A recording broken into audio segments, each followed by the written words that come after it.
Hello guys, welcome back with me, Chow Chow 2025.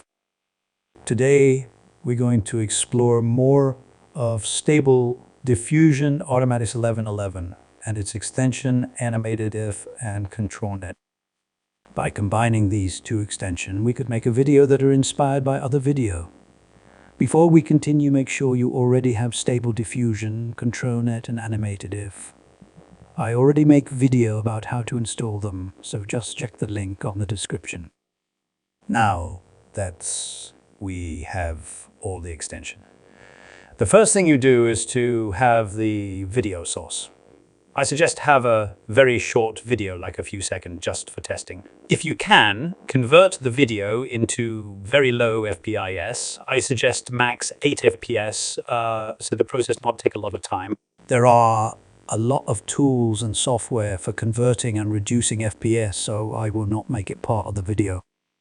In this example, I will have a 10-second video with 8 FPS of a woman dancing. I got this video from YouTube, and we will create a video that are inspired by this.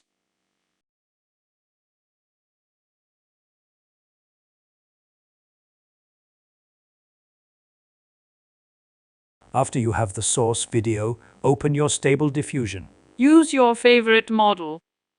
Now activate AnimatedDiff by checking Enable AnimatedDiff. Put your video on Video Source. Your FPS and number of frame will be set up depending on your source video. Next part is to activate ControlNet. In this video, I use two ControlNet unit, OpenPose with DW OpenPose model and Canny. Both I use. ControlNet is more important.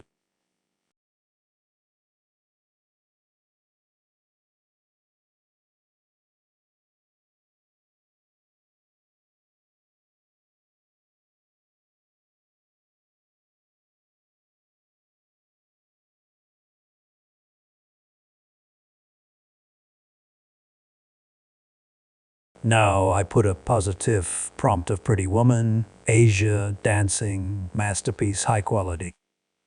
I also put negative prompt as low quality and worst quality.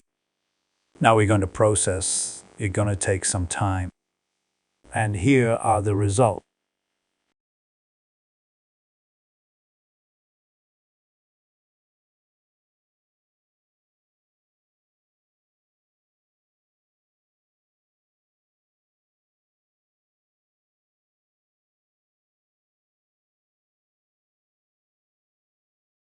Remember, doing this will take a lot of time, and the more ControlNet unit you use, the more FPS that you have or the more frame you generate will cost you time.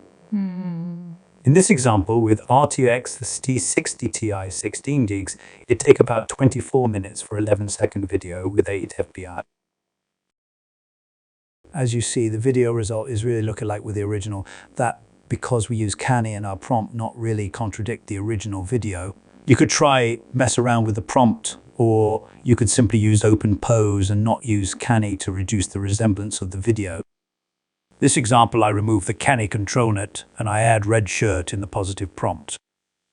And here are the results.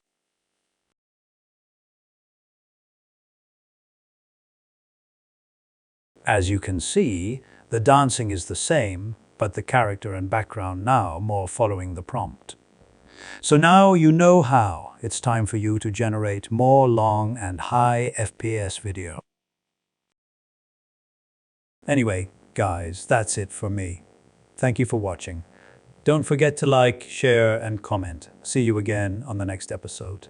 Have a nice day. Please subscribe.